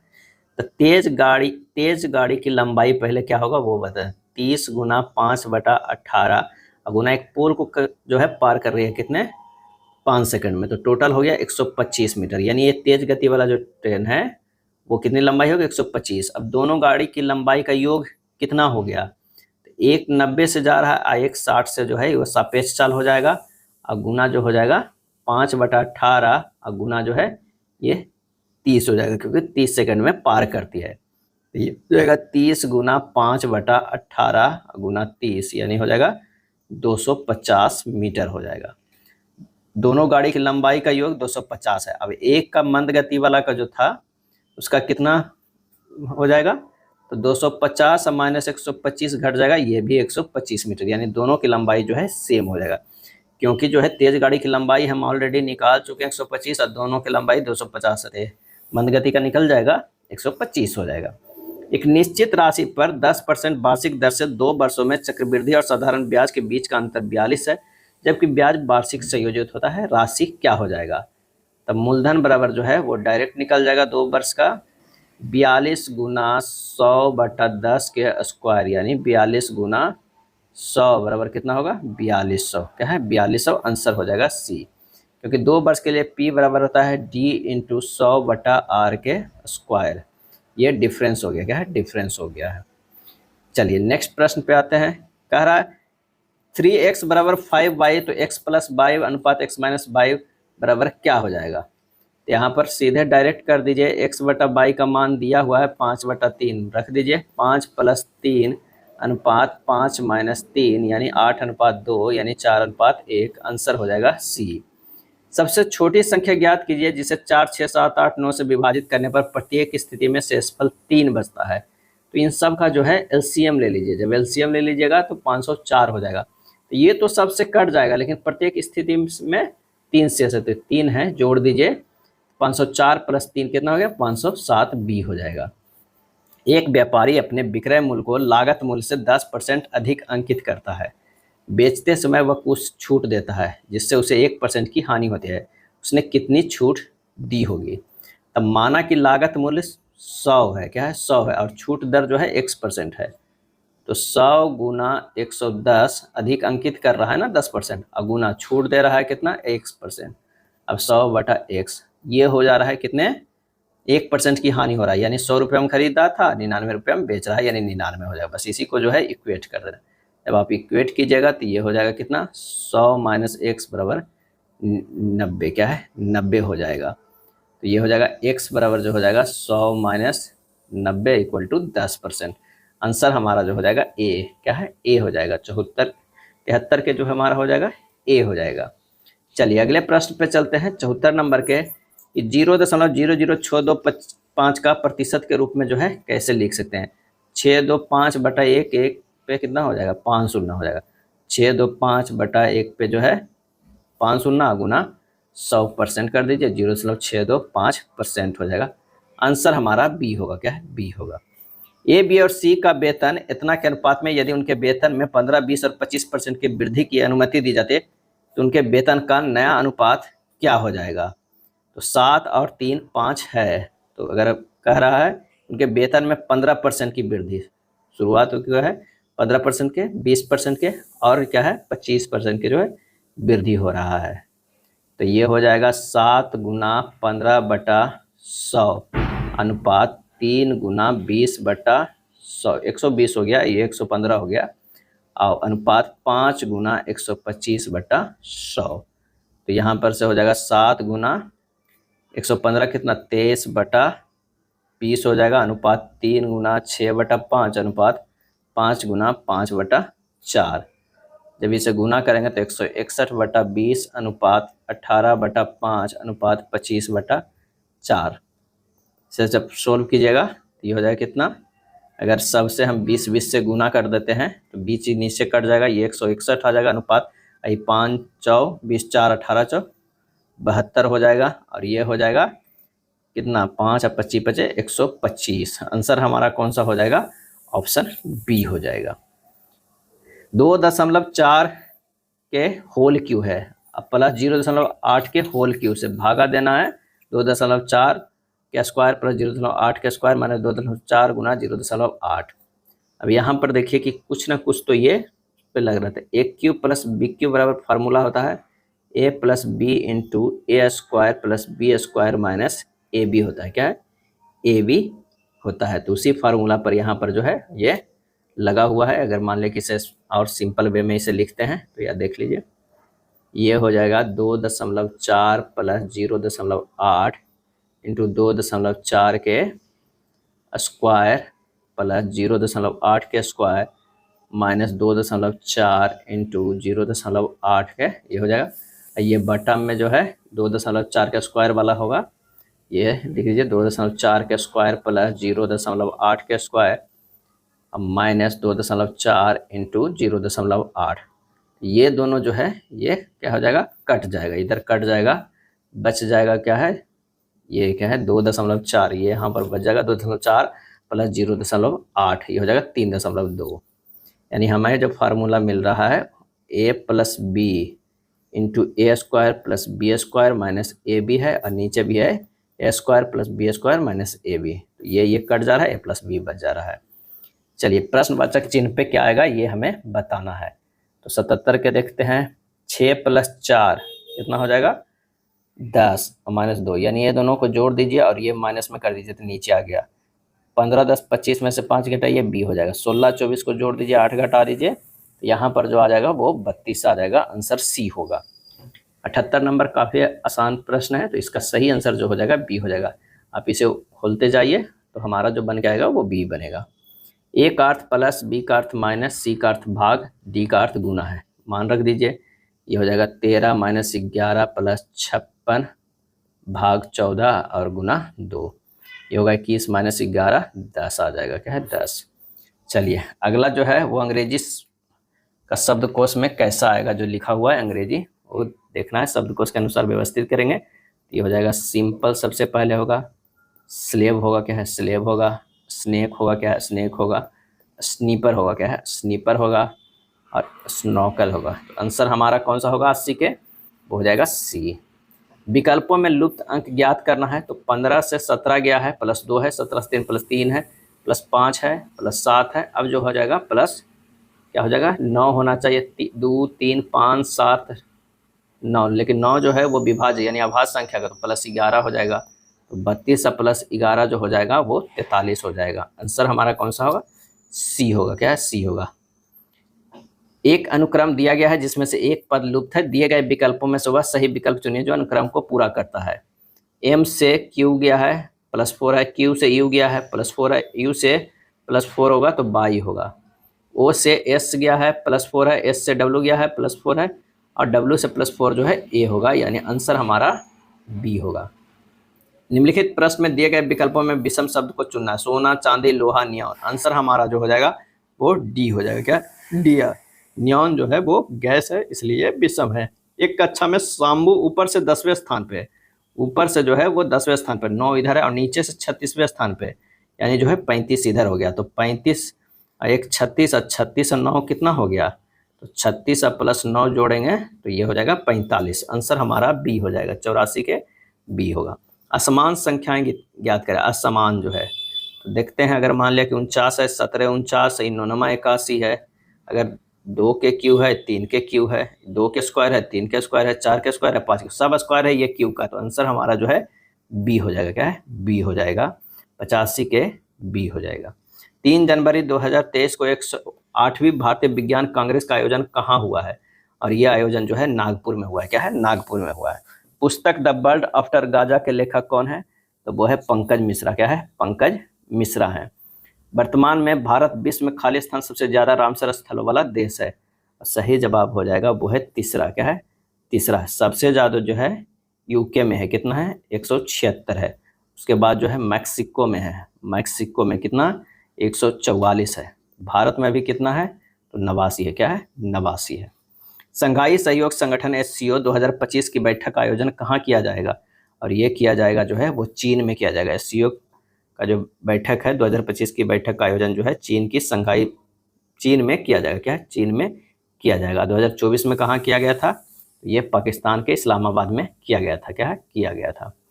चलिए नेक्स्ट प्रश्न है कि किस राज्य के पारंपरिक हस्तशिल्प घरचोला, क्या है, घरचोला को हाल ही में एक भौगोलिक संकेतक पंजीकरण प्रदान किया गया है। इसका आंसर जो होगा गुजरात के घरचोला। क्या है, गुजरात के घरचोला को। वर्ल्ड एयर क्वालिटी रिपोर्ट 2024 के अनुसार दुनिया का सबसे प्रदूषित शहर किसे घोषित किया गया, तो बर्नीहाट को किया गया है। 91 के जो है बी हो जाएगा। ये कहाँ पड़ता है, तो ये मेघालय में पड़ता है। क्या है, मेघालय में पड़ता है। किस हवाई अड्डे ने लगातार 7वें वर्ष एशिया प्रशांत में सर्वश्रेष्ठ हवाई अड्डे के लिए प्रतिष्ठित ASQ पुरस्कार जीता है, तो इसका आंसर होगा दिल्ली अंतर्राष्ट्रीय हवाई अड्डा। क्या है, दिल्ली इंदिरा गांधी इंटरनेशनल एयरपोर्ट को लगातार 7वीं बार एशिया का सर्वश्रेष्ठ एयरपोर्ट जो है वो घोषित किया गया है।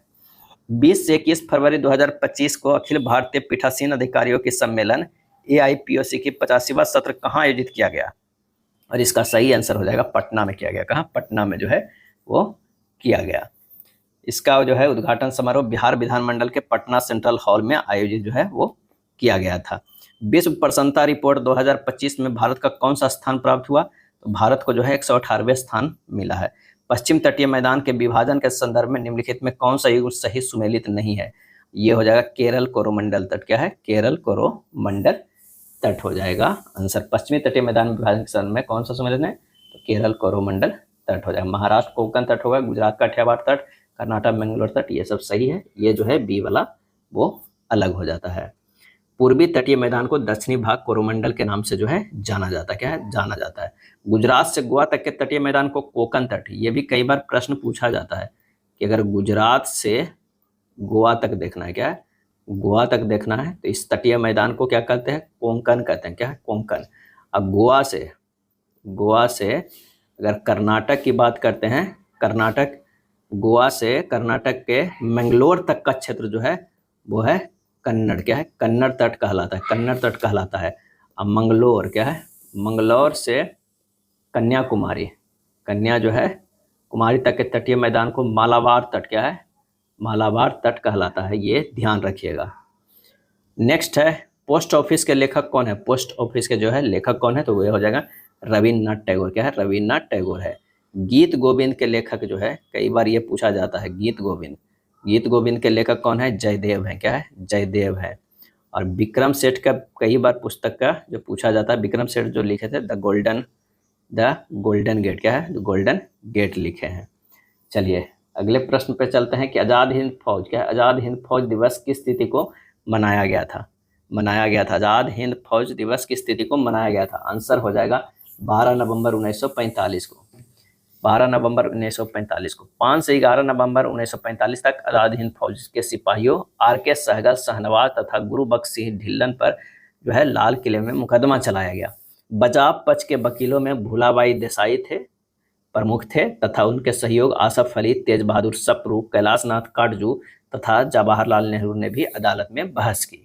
यद्यपि कोर्ट मार्शल ने आज़ाद हिंद फौज के सिपाहियों को दोषी पाया, लेकिन तत्कालीन वायसराय लॉर्ड बेविल ने समकालीन परिस्थितियों को भांपते हुए उनके दंड क्षमा कर दिया था। और कई बार ये पूछा जाता है कि जो है जवाहरलाल नेहरू कई वर्षों बाद जो है फिर से वो अदालत में कब बहस करने के लिए तैयार हुए थे, वो है 1945 में। किसके लिए, तो आज़ाद हिंद फौज के सिपाहियों के लिए बचाव के पक्ष में। महात्मा गांधी जब द्वितीय गोलमेज सम्मेलन सभा में भाग लेने लंदन गए थे तो ठहरे कहाँ थे, और इसका सही जवाब जो हो जाएगा वो है किंग्सले हॉल में, क्या है, किंग्सले हॉल में जो है वो ठहरे थे। और प्रथम गोलमेज सम्मेलन वर्ष जो हुआ था 12 नवंबर, क्या है, 12 नवंबर 1930 से 19 जनवरी, क्या है, 19 जनवरी 1931 तक हुआ था। प्रथम की बात करते हैं। दूसरा जो सम्मेलन हुआ था वो 12, क्या है, 7 सितंबर, क्या है, 7 सितंबर 1931 से 1 दिसंबर जो है 1931 तक। और तीसरा की बात करते हैं तो तीसरा हुआ था 17 नवंबर से 24 दिसंबर 1932 तक, क्या है, 1932 तक हुआ था। भारतीय उपमहाद्वीप में लौह का सर्वप्रथम साहित्यिक संदर्भ किसमें मिलता है, और इसका आंसर होगा यजुर्वेद में, क्या है, यजुर्वेद में मिलता है। यजुर्वेद में लोहे के लिए श्याम अयस और कृष्ण अयस शब्द का जो है वो प्रयोग किया गया है। और अंतरजी खेड़ा में पहली बार कृषि से संबंधित लौह उपकरण जो है प्राप्त हुए हैं। गेहूं की फसल के संबंध में से कौन सा कथन सही है, कौन सा कथन सही है, तो इस फसल को उगाने के लिए समान रूप से वितरित 50 से 70 सेंटीमीटर वार्षिक वर्षा की आवश्यकता होती है। तो ये जो हो जाएगा क्या है, 100 के आंसर हमारा जो हो जाएगा कौन सा, तो ये सही है। उत्तर पश्चिम भारत में गंगा सतलज का मैदान प्रमुख गेहूं उत्पादक क्षेत्र, तो ये भी सही है। आंसर क्या होगा, डी होगा। चलिए, चिकित्सक, निर्देशक, अभिनेत्री, ये तीनों एक दूसरे से उलझ सकते हैं, आंसर हो जाएगा बी होगा। अंतरिक्ष यात्री, अंतरिक्षयान, गोताखोर, क्या हो जाएगा, ये हो जाएगा पनडुब्बी, क्या है, पनडुब्बी। अंतरिक्ष यात्री अंतरिक्षयान में रहते हैं, गोताखोर पनडुब्बी में। प्रश्न में दिए गए विकल्पों से संबंधित संख्या को चुनिए। 18 और 5832 है, काफी जो है वो ज्यादा है। अगर मान लें कि 18 के क्यू करेंगे तब आता है 5832। यहाँ 17 दिया हुआ है तो 17 के क्यू है, डायरेक्ट जिसे जल्दी याद है आप अगर 1 से 30 तक याद रखते हैं काफी फायदा है, 50 तक भी रख सकते हैं। क्यू को 30 तक रखिए। स्क्वायर अगर है जो 50 तक, 1 से 50 तक याद रखिए। अगर क्यू याद रखना है तो कितना रखना है, 1 से 30 तक का, क्या है, क्यू को याद रखना है तो 1 से 30 तक। आंसर हमारा कौन सा होगा 103 के, तो वो हो जाएगा सी हो जाएगा। चलिए, ऐसे कितने अक्षर है जिनमें से प्रत्येक के ठीक पहले और ठीक बाद एक जो है वो चिन्ह आते हैं, क्या है, एक चिन्ह आते हैं। तो एक हमारा जो है ये हो जा रहा है और कोई नहीं, आंसर हमारा एक होगा। चलिए, दिए गए शब्द के अक्षरों से प्रयोग करके नहीं बनाया जा सकता है, नहीं बनाया जा सकता है, तो बी जो है नहीं बनाया जा सकता है, क्योंकि इसमें जो है ओ नहीं है, ओ जो है वो नहीं है। सुनीता पश्चिम की ओर जो है 24 किलोमीटर चलती है, वह दाएं मुड़ती है तथा 24 किलोमीटर चलती है। ये 24 चली और फिर जो है ये 24 चली, फिर वह दाएं मुड़ती है तथा 28 किलोमीटर चलती है। ये जो है 28 किलोमीटर चलती है। वह अपने प्रारंभिक बिंदु से किस दिशा में है, तो ये जो प्रारंभिक बिंदु से किस दिशा में है, तो पूर्व उत्तर, क्या हो जाएगा, पूर्व उत्तर। आंसर हमारा 106 के सी हो जाएगा, क्या है, सी हो जाएगा। चलिए अगले प्रश्न पे चलते हैं। बी का भार सी का 3 गुना है, बी का भार सी का 3 गुना है, सी का भार डी का आधा है, डी का भार एफ का 5 गुना है, एफ का भार ई का दुगुना है, सी का भार बी, डी, ई तथा एफ से कितने व्यक्तियों के भार से अधिक है, हमें ये बताना है। तो माना कि ई का भार मान लेते हैं, ई का भार जो है वो 20 kg है। एफ का कितना हो जाएगा, तो 20 गुना 2 40 हो जाएगा। डी का कितना हो जाएगा, 40 गुना 5, क्योंकि कॉमन को ही हम मानेंगे, 200 हो जाएगा। सी का हो जाएगा 200 भागा 2 यानी 100 हो जाएगा। बी का कितना हो गया, 100 गुना 3 300 हो जाएगा। तो ये हो जाएगा बी जो है सबसे बड़ा, उसके बाद डी, फिर सी, फिर एफ, फिर ई हो जाएगा। आंसर हमारा ए हो जाएगा। क्या, ए हो जाएगा। सी जो है एफ और ई से ज़्यादा है। कथन है सभी नीले लाल है। अगर मान लिया कि नीले है, सभी नीले क्या है, ये हो जाएगा लाल हो जाएगा। क्या, लाल। उसके बाद कह रहा है कुछ नीले जो है गुलाबी है, ये जो है ये गुलाबी हो जाएंगे। क्या है, गुलाबी। तो यहाँ पर देखते हैं कुछ गुलाबी नीले नहीं है, गलत है। कुछ लाल जो है वो गुलाबी है, बिल्कुल सही। आंसर हमारा जो है दूसरा सही है। तो यानी केवल निष्कर्ष 2 सही हो जाएगा, 108 के बी होगा। एक निश्चित कूट भाषा में इसे इस तरह लिख सकते हैं, तो इसे किस तरह लिख जाएंगे। यहाँ पर देखिए एस के विपरीत एच होता है, ई के विपरीत भी होता है, सभी जो है विपरीत अक्षर लिखा गया है। तो सिर्फ जो है P L A Z O के विपरीत अक्षर अगर लिखना है तो ये हो जाएगा के ओ जेड ए एल हो जाएगा। क्या है, एल हो जाएगा। यहाँ पर जो है P L A Z O है। क्या है, ओ है, ओ के एल हो। आंसर हमारा जो हो जाएगा कौन सा हो जाएगा, तो ये हमारा 109 के कहाँ गया है, ए होगा। क्या है, ए होगा। एक विशिष्ट कूट भाषा में इतना फीट को 35 लिख सकते हैं। तो फीट को 35 है, एफ का 6 होता है, आई का 9 होता है, टी का 20 होता है। 35 से ज़्यादा आ रहा है। क्या है, 35, 20 और 9 6 35 हो गया। उसमें से 2 घटा दे रहे हैं, 33 आ रहा है। 2 घटाने के बाद आ रहा है। चलिए फैट को लिखते हैं, कितना होता है 6 + 1 + 20, इसमें 27 होता है, इसमें 2 घटाएंगे तो 25 आ रहा है। उसी तरह कीन को लिखते हैं, के का 11 + 9 + 14 जोड़ के आ रहा है 34, इसमें से 2 घटा देते हैं, यही तो हमारा आंसर हो जाएगा, 32 हो जाएगा, बी ए होगा।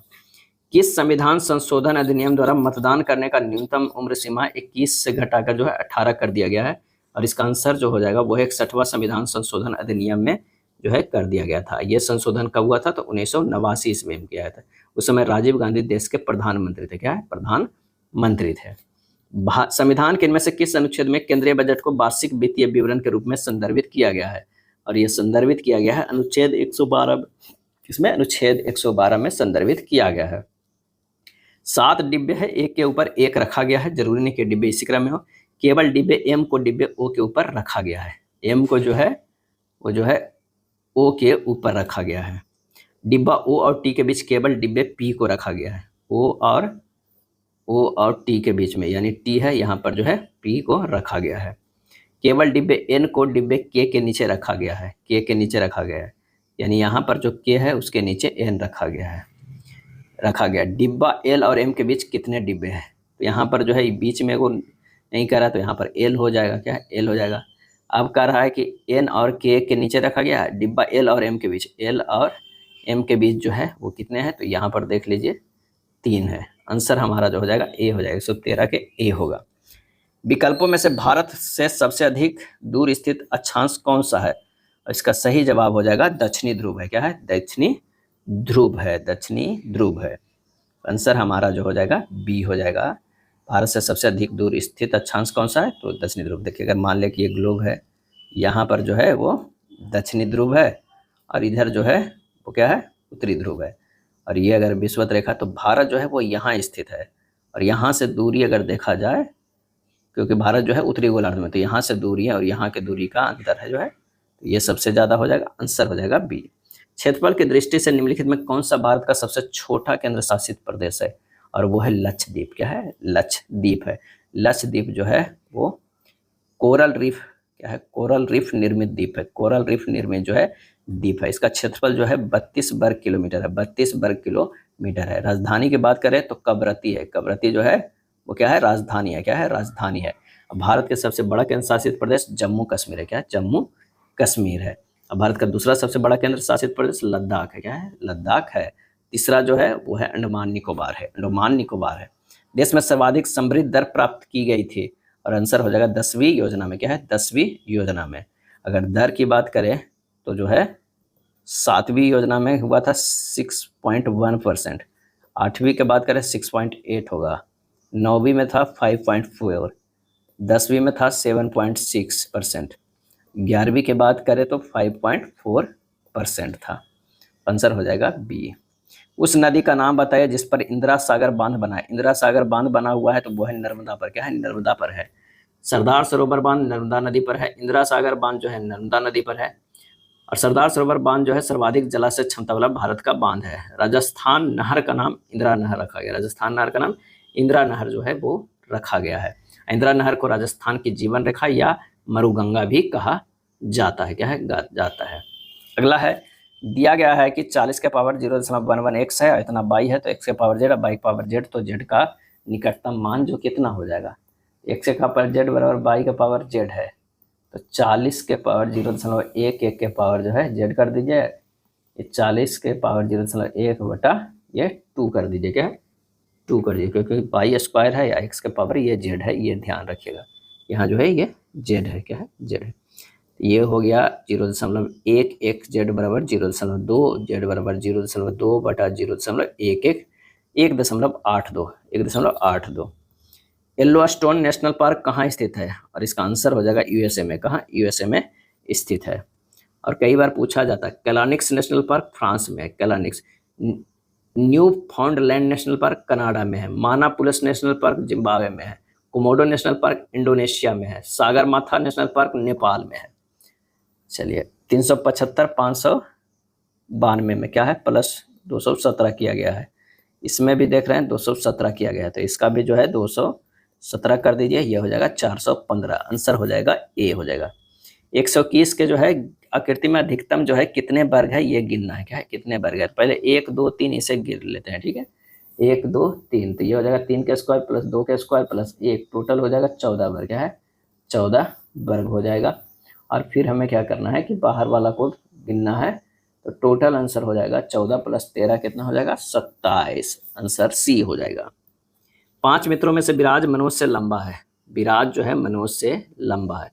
ये विराज हो गया और ये मनोज से लंबा है, लेकिन राजेश जितना लंबा नहीं है। राजेश जितना लंबा नहीं है तो राजेश जो है सबसे आगे हो जाएगा। क्या है? सबसे आगे हो गया, ये आगे हो गया। उसके बाद कह रहा है कि जेस ध्रुव से लंबा है। जेस जो है वो क्या है? ध्रुव से लंबा है। ध्रुव से लंबा है। ध्रुव सबसे छोटा हो गया, लेकिन मनोज से छोटा है। ये मनोज से छोटा हो गया, ये यहाँ हो गया। क्या है? मनोज से छोटा है। सभी में सबसे लंबा कौन है? तो राजेश है। क्या है? राजेश है। ए हो जाएगा। क्या है? ए हमारा आंसर हो जाएगा। अक्षर श्रृंखला को पूरा करें, यह भी आसान है। कोई एक ऑप्शन रखकर देखिएगा, अगर मिल रहा है तो ठीक है, नहीं तो दूसरे ऑप्शन से रखें, तब भी हमारा जल्दी बन जाता है। ऑप्शन ए हो जाएगा। ज्ञात कीजिए कि पहली आकृति एक्स में दिए गए टुकड़ों में कौन सी आकृतियां बनाई जा सकती है? तो ये बनाई जा सकती है सी। कौन सा उत्तराकृति प्रश्नाकृति के श्रृंखला को पूरा करता है? क्या है? पूरा करता है। तो यहाँ पर जो हो जाएगा वो ए हो जाएगा। क्या है? 125 का जो हो जाएगा ए हो जाएगा। क्या है? ए होगा। 11 जुलाई 2020 को सोमवार था, तो 14 अक्टूबर 2028 को कौन सा दिन होगा? तो आइए इसे बनाते हैं। 11 जुलाई से 11 जुलाई 2028 तक के अगर विषम दिन संख्याओं को देखेंगे तो हमारा हो जाएगा कितना? ये हो जाएगा 11 जुलाई से पहले दिखना है 11 जुलाई 2020 से 11 जुलाई 2028 तक, यानी 1 + 1 + 1 + 2 + 1 + 1 + 1 + 2 बटा 7 कितना हुआ? 10/7, यानी 3 विषम दिन हो गया। क्या है? 3 विषम दिन हो गया। या इसी 20 से 28 कितना हो गया? 20 से 28 जो है वो हो गया 8 साल वो हो गया। और जो लीप ईयर पड़ रहा क्या है, एक तो पड़ेगा 2024 में और एक जो है 2028 में। 2 लीप ईयर, तो 8 + 2 ये भी डायरेक्ट गिन सकते हैं। 10/3, 3 विषम दिन हो गया। उसके बाद जो है 11 जुलाई से हमें कब तक देखना है? 14 अक्टूबर 2028 तक। उसमें क्या है? 11 जुलाई से तो 20 जुलाई का हो गया, प्लस 31 अगस्त, 30 सितंबर प्लस 14 अक्टूबर बटा 7, यानी हो जाएगा 95/7। 95/7, और इसमें जो हो जाएगा 4 विषम दिन। तो 4 इधर विषम दिन और 3 उधर विषम दिन, टोटल 7 विषम दिन भागा 7 दे दीजिए, 0 आ जाएगा। तो सोमवार था तो सोमवार ही रह जाएगा। आंसर बी होगा। चलिए 1 5 और 1 5 कॉमन है, 3 के अपोजिट 4 हो जाएगा। क्या है? 4 हो जाएगा। तो आंसर 127 के जो कह रहा है वो होगा कि 8। क्या है? 5 और 1 के अपोजिट कौन कौन होगा? तो आप देख लीजिए, अगर 3 के अपोजिट 4 है, 1 के अपोजिट 6 होगा या 2 होगा, 5 के अपोजिट 6 होगा या 2 होगा, यही होगा ना। तो किसी में 6, अगर इसमें 6 आ गया तो इसमें 2 होगा, इसमें 6 आ गया तो इसमें 2, तो दोनों का जो है योग हो जाएगा 6 + 2 8 हो जाएगा। जब दर्पण को दर्शाए गए तरीके एमएन पर रखा जाता है तो दिए गए संयोजन का सही दर्पण छवि का जो है वो चयन करना है। 128 के कौन सा हो जाएगा, वो हो जाएगा सी हो जाएगा, क्या है सी होगा।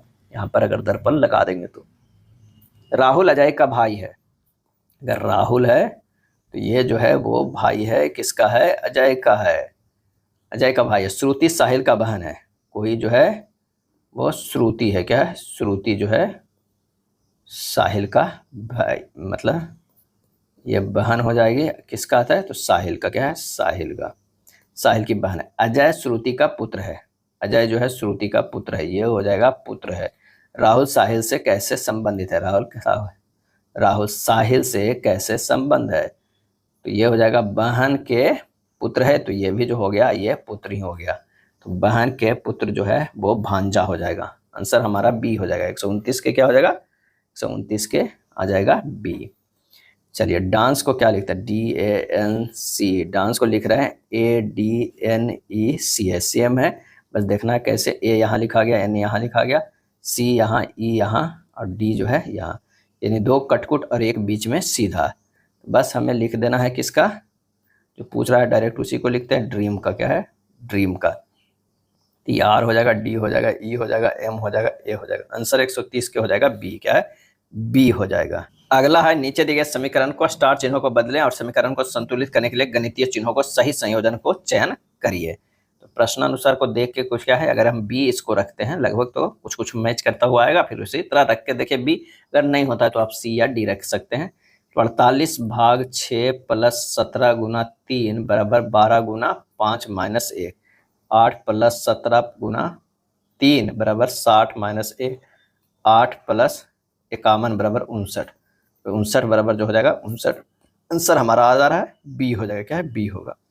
दिए गए पैटर्न को ध्यानपूर्वक अध्ययन करें, अब प्रश्नवाचक के स्थान पर क्या आएगा ये हमें देखना है। तो एफ का विपरीत जो होता है वो यू होता है, जे का विपरीत क्यू है, तो एन का विपरीत जो है वो एम होगा। आंसर हमारा जो है डी होगा। आपस में बदलने पर समीकरण कौन सा हो जाएगा, तो आप बदलिए, ऑप्शन ए को 1 रख के देखिए, ये हो जाएगा 6 + 9 - 11 भाग 3 × 12 बराबर -29, ये हो जाएगा -29, 29 संतुष्ट हो जाएगा, ए हो जाएगा। प्रश्न है, क्या माता पिता को अपने बच्चों के लिए युद्ध प्रकार के वीडियो गेम खरीदने चाहिए। हाँ, इस तरह के गेम में बच्चों को रणनीति एवं योजना बनाने संबंधी कौशल विकसित करने का उपयोगी जो है वो होते हैं, क्या है होते हैं। नहीं, युद्ध प्रकार के खिलौने बच्चों को अच्छे संस्कार नहीं खिलाते हैं। तो दोनों ही तर्क जो है वो पुष्टि कर रहा है, क्या है कर रहा है। यहाँ का जो है वो तो देखना है, सेंस निकलता है, लेकिन विकल्प नहीं दिया गया है, तो आंसर हमारा दोनों हो जाएगा। किसी नदी के जल की जैव रासायनिक ऑक्सीजन मांग BOD के संबंध में क्या सही है, क्या सही है, तो यह तब बढ़ जाती है जब नदी के जल में मल जल मिल जाता है। आंसर हो जाएगा सी हो जाएगा, क्या है सी हो जाएगा। BOD एक रासायनिक प्रक्रिया है जिससे यह जाना जाता है कि जीव पानी के ऑक्सीजन को कितनी जल्दी इस्तेमाल जो है वो करते हैं, क्या है करते हैं। यदि BOD का मान अधिक होता है तो जल प्रदूषित है, कम होने पर यह स्वच्छ जल की श्रेणी में जो है आता है। पेयजल में BOD की मात्रा 0 होना चाहिए। चलिए इतना इतना का x का मान क्या हो जाएगा, x बराबर जो हो जाएगा 3.2 × 4/8, x बराबर जो हो जाएगा 1.6 हो जाएगा। आंसर हमारा डी हो जाएगा। वंशागति नियम की खोज किसने की थी, वंशागति है तो ग्रेगर मेडल, क्या है ग्रेगर मेडल। हेरोइन नामक ड्रग कैसे संश्लेषित की जाती है, ये की जाती है मॉर्फिन के एसिटाइलीकरण से, एसिटाइलीकरण से। आंसर हमारा बी हो जाएगा, क्या है बी हो जाएगा। लसदार अफीम को पुस्ते के कच्चे फल में चीरा लगाकर निकाला जाता है, इस अफीम को मॉर्फिन बनाने के लिए प्रस्कृत किया जाता है। पारिस्थितिकी तंत्र में किसका एक तरफा परिवहन होता है, क्या है परिवहन होता है, और इसका आंसर हो जाएगा मुक्त ऊर्जा का, क्या है मुक्त ऊर्जा का है। ऊर्जा का संचरण केवल एक ही दिशा में होता है, अर्थात उत्पादक फिर शाकाहारी फिर मांसाहारी। ऊर्जा पिरामिड सदैव सीधा बनता है, ऊर्जा पिरामिड क्या है पिरामिड जो है सदैव सीधा बनता है, सदैव, ये काफी इंपॉर्टेंट लाइन है, सदैव सीधा जो है वो बनता है, क्या है बनता है। ऊर्जा पिरामिड में प्राथमिक उत्पादक सूर्य की ऊर्जा को पहले रासायनिक ऊर्जा में परिवर्तित करता है, क्या है करता है। और लिंडमान के अनुसार ऊर्जा पिरामिड में प्रत्येक पोषण स्तर के जंतु अगले पोषण स्तर को केवल 10% ऊर्जा ही प्रवाहित जो है वो करते हैं। अगर मान लिया कि शाकाहारी के पास किसी मान लिया कि पेड़ पौधे के पास क्या है 100 जूल अगर मान लिया कि एनर्जी है कि तो इसके पास जो दूसरे पास के पास जाएगा वो क्या है उसका 10% ही जाएगा, यानी 10 जाएगा। इसके बाद जो है इसके पास जो जाएगा वो 1% ही जाएगा, क्या 1%। तो यही जो है लिंडेमान का नियम है। निम्नलिखित बीटी फसलों में कौन सी फसल भारत में किसानों द्वारा उगाई जा रही है? तो इसका आंसर होगा बीटी कपास। क्या है? बीटी कपास। बैसिलस थुरिनजिएसिस बीटी का जो है संक्षेप में होता है। क्या संक्षेप में होता है? यदि एक संख्या इतना है जो 3 से पूर्णतः विभाज्य है तथा ए सबसे छोटा धनात्मक पूर्णांक है तो इतना को मान ज्ञात करना है। क्या है? ज्ञात करना है। तो अगर सबको जोड़ देते हैं 3 से विभाज्य होने के लिए सबको जोड़ना होगा 33 प्लस ए। अब 33 जो है सबसे छोटा धनात्मक पूर्णांक है, धनात्मक पूर्णांक है, तो आप इसे 0 तो कह नहीं सकते हैं, है ना। तो यहाँ पर जो है ए के मान छोटा करने के लिए क्या है अगला 3 से क्या डिविजिबल होगा 36 हो जाएगा। 33 है, इसमें 3 जोड़ेंगे तो हो जाएगा, यानी 3 जो है ए का मान होगा। अब मान रख देना 3 माइनस 2 1 हो जाएगा, गुना 3 माइनस 1 2 हो जाएगा, गुना 3 हो जाएगा, गुना 3 1 कितना हो जाएगा 4 हो जाएगा, गुना 3 2 5 हो जाएगा, और गुना 3 3 6 हो जाएगा, और गुना 3 और 4 कितना हो जाएगा 7 हो जाएगा। बस 1 2 3 4 5 6 7 तक के गुना कर दीजिए 5040 आ जाएगा। आंसर डी होगा। एक डाउन सिंड्रोम बालक में लिंग गुणसूत्र क्या होता है? और ये होता है XY होता है। क्या है? XY होता है। डाउन सिंड्रोम बालक में लिंग गुणसूत्र XY होता है। डाउन सिंड्रोम शिशुओं में किसवें जोड़े के गुणसूत्र 2 के बजाय 3 सूत्र वाले होते हैं, और इस सिंड्रोम में पीड़ित व्यक्ति छोटे कद एवं मंद बुद्धि वाले जो है वो होते हैं। अगर पूछा जाए क्लाइनोफेल्टर सिंड्रोम में गुणसूत्रों की संख्या कितनी होती है? तो 47 होती है। क्या?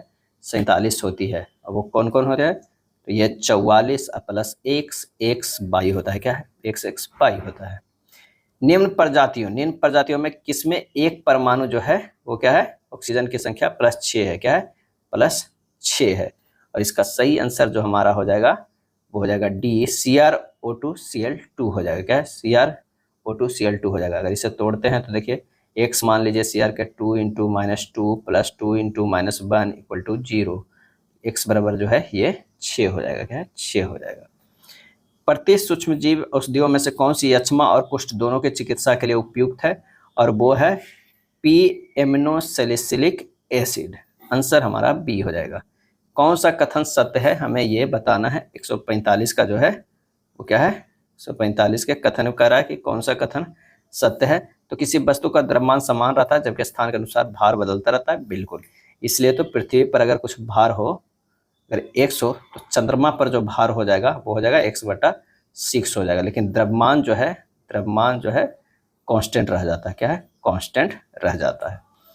चलिए नेक्स्ट प्रश्न है कि यदि ए का अर्थ इस तरह है, बी का इस तरह, सी का इसका है तो समीकरण में प्रश्न के स्थान पे क्या आएगा मान रख दीजिए। तो ये हो जाएगा कितना 30 + 48 - 36 × 50 भाग जो है वो 20 हो जाएगा। क्या है? 20 हो जाएगा। तो जब इसे सब कुछ करेंगे तो ये हो जाएगा -12। आंसर डी हो जाएगा। ए ध्रुवों पर 10 ग्राम सोना खरीदता है, यदि वह भूमध्य रेखा पर उस सोने को तौलता है तो क्या हो जाएगा? तो तौलता है जो सोने का भार मामूली रूप से कम होगा। क्या है? कम होगा। पृथ्वी के घूर्णन के कारण जी का मान विषुवत रेखा पर कम होता है, ध्रुवों पर पृथ्वी के घूर्णन प्रभाव नहीं पड़ता है। क्यू की बहन आर की पुत्री है, क्यू की पत्नी एस है और इसका पुत्र टी है। पी का टी से क्या संबंध है? अगर एस जो है वो पत्नी है क्यू का, इसका जो है वो बहन है कौन है आर है, आर का जो है वो पुत्री है पी है। क्या है? पी है। और एस का जो है वो पुत्र है टी है, और ये जो है वो पिता है। तो ये हमारा संबंध देखना है तो होगा पिता के बहन की पुत्री। आंसर हमारा जो है डी हो जाएगा। क्या है? डी हो जाएगा। मृतपोषी पोषण क्या है? मृतपोषी पोषण क्या है? आंसर हो जाएगा डी। जीव अपना भोजन मृत एवं क्षयकारी पदार्थ से प्राप्त करता है। दो समानांतर धारावाही तार जिनमें एक ही दिशा में विद्युत धारा प्रवाहित हो रहा है एक दूसरे को आकर्षित करते हैं, इसका कारण क्या है? इसका कारण है उनके बीच के चुंबकीय बल। क्या है? उनके बीच के चुंबकीय बल।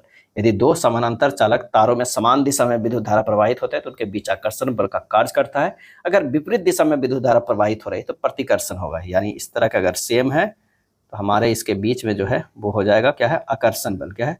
आकर्षण बल। क्या है? आकर्षण बल है। और इसके जो है तो ये हो जाएगा तारों की विपरीत दिशा में विद्युत धारा प्रवाहित है, उनके बीच जो है प्रतिकर्षण हो जाएगा। क्या है? प्रतिकर्षण। आंसर हमारा डी हो जाएगा। यह था प्रैक्टिस सेट नंबर 3। वीडियो अच्छा लगा तो लाइक एंड शेयर कर दीजिएगा। धन्यवाद।